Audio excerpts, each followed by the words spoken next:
सभी दोस्तों को नमस्कार। स्वागत है आप लोगों का RKGS क्लासेज में।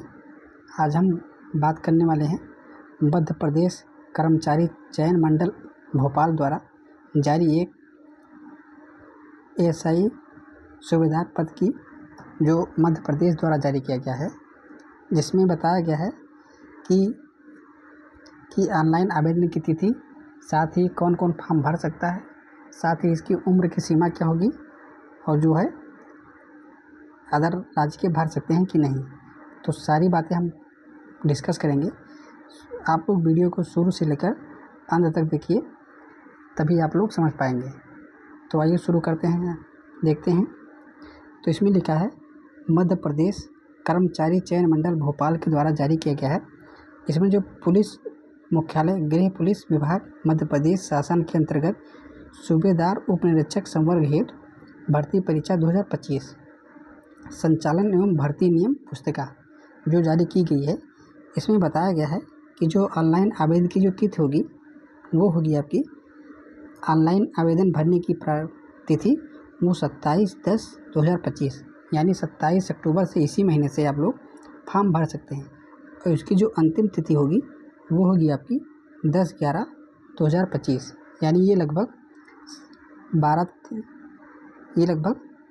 13-14 दिन फॉर्म आपका भरा जाएगा।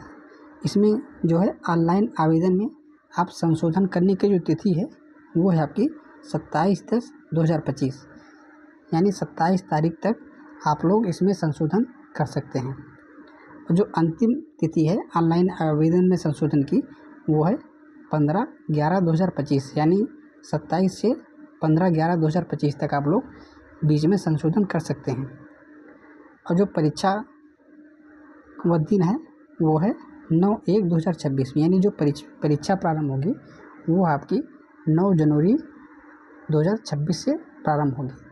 इसमें बताया गया है कि सीधी भर्ती पदों हेतु जो अनुसूचित जात, जनजात, अन्य पिछड़ा वर्ग, EWS अभ्यर्थियों के लिए जो केवल मध्य प्रदेश के मूल निवासी हैं, उनके लिए जो फीस होगी वो 250 रुपये होगी। और जो अदर राज्य के कैंडिडेट होंगे, जैसे मध्य प्रदेश को छोड़कर, उनके लिए जो होगी वो होगी 500 रुपया।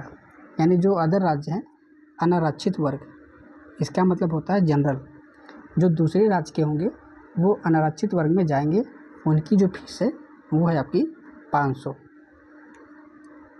आइए कुछ और देखते हैं जो इसमें बेसिक पॉइंट है। इसमें बताया गया है कि जो परीक्षा तिथि है वो है 7:30 बजे से 8:30 बजे तक प्रथम पाली में 1 घंटा, तो द्वितीय होगा 12:30 से 1:30 बजे तक। महत्वपूर्ण दिशा निर्देश पढ़ने का समय होगा वो है 9:20 से 9:30 तक, यानी 10 मिनट आप जो है दिशा निर्देश पढ़ सकते हैं। उत्तर अंकित का समय 9:30 से 11:30 यानी जो आपकी जो एग्ज़ाम होगा ये होगा वो होगा आपका 2 घंटे का आपका एग्ज़ाम होगा, और ये भी होगा 2 घंटे का, यानी 2 पालियों में, एक है प्रथम पाली, एक है द्वितीय पाली। एग्ज़ाम जो है 2 पालियों में होगी। आइए देखते हैं आगे निर्देश जो बेहद महत्वपूर्ण है। इसमें बताया गया है बेसिकली पूरा।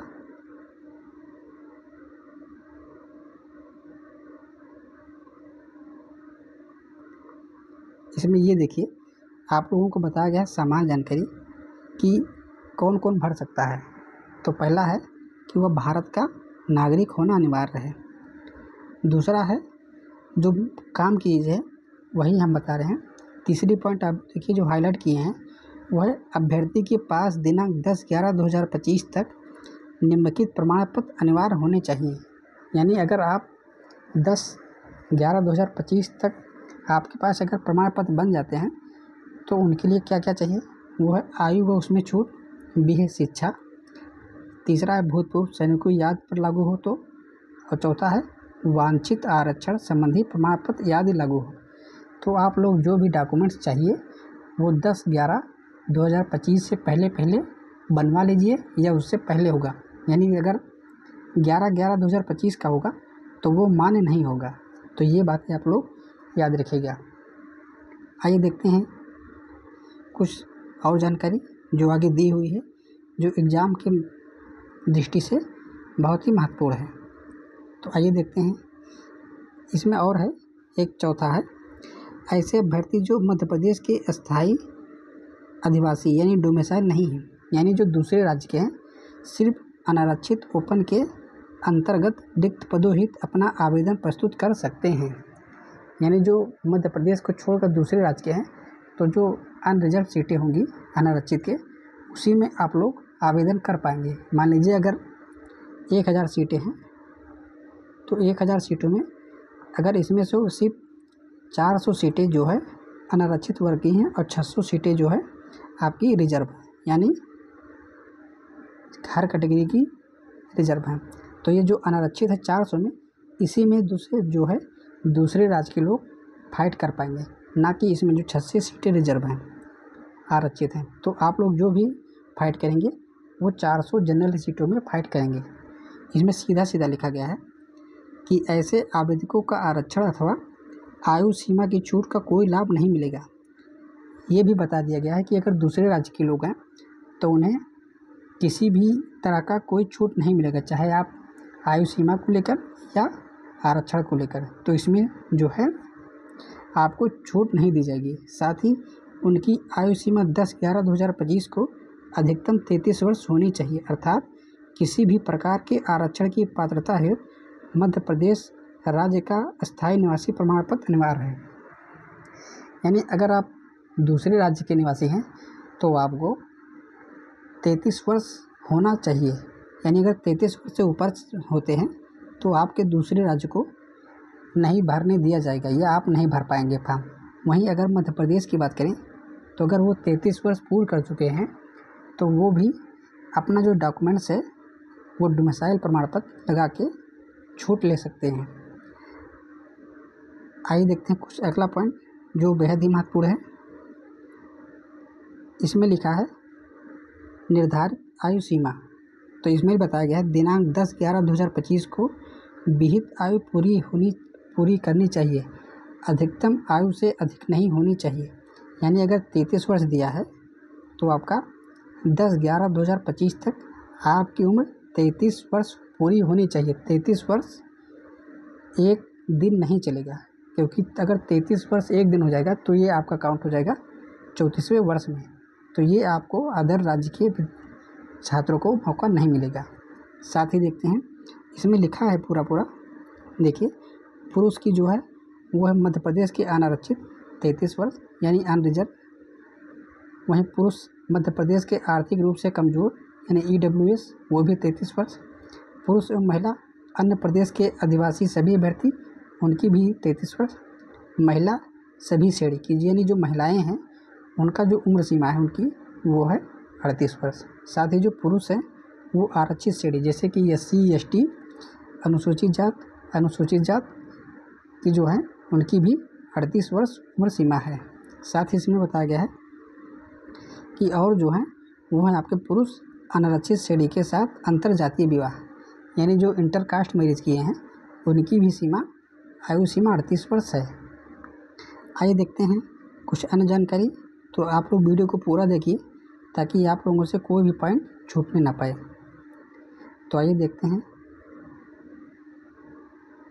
जो महत्वपूर्ण पॉइंट है वही हम बता रहे हैं, बाकी बहुत लंबा चौड़ा विवरण है। साथ ही हम बात करेंगे सिलेबस की कि क्या क्या रहेगा सिलेबस। ये देखिए, हम बात करते हैं सिलेबस की।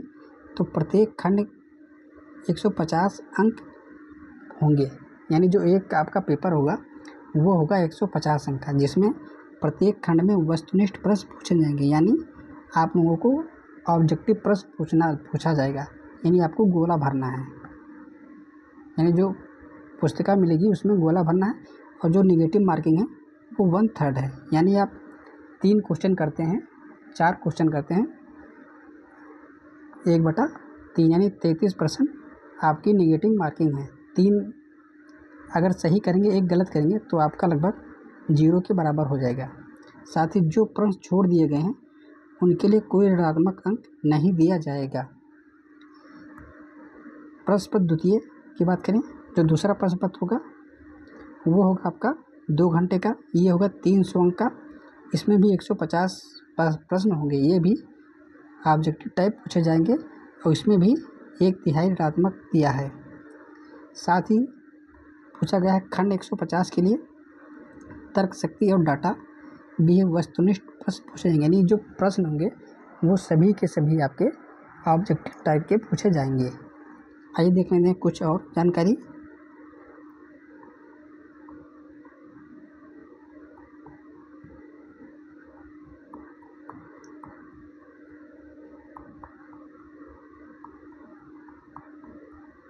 जो भी पॉइंट हैं वो हमने हाईलाइट करके आप लोगों को बता दिए हैं लगभग। तो जितनी बातें बताई हैं उतनी बातें लगभग हैं, शायद अब आगे कोई नहीं है। तो आप लोग फॉर्म भरते समय अपना डॉक्यूमेंट्स अच्छे से बनवा लीजिए। तो जितनी बातें इम्पोर्टेंट थी वो हमने बता दी। तो आज के लिए इतना ही, फिर कोई न्यूज़ आएगी तो बताएंगे। तब तक के लिए नमस्कार, जय हिंद, वंदे मातरम।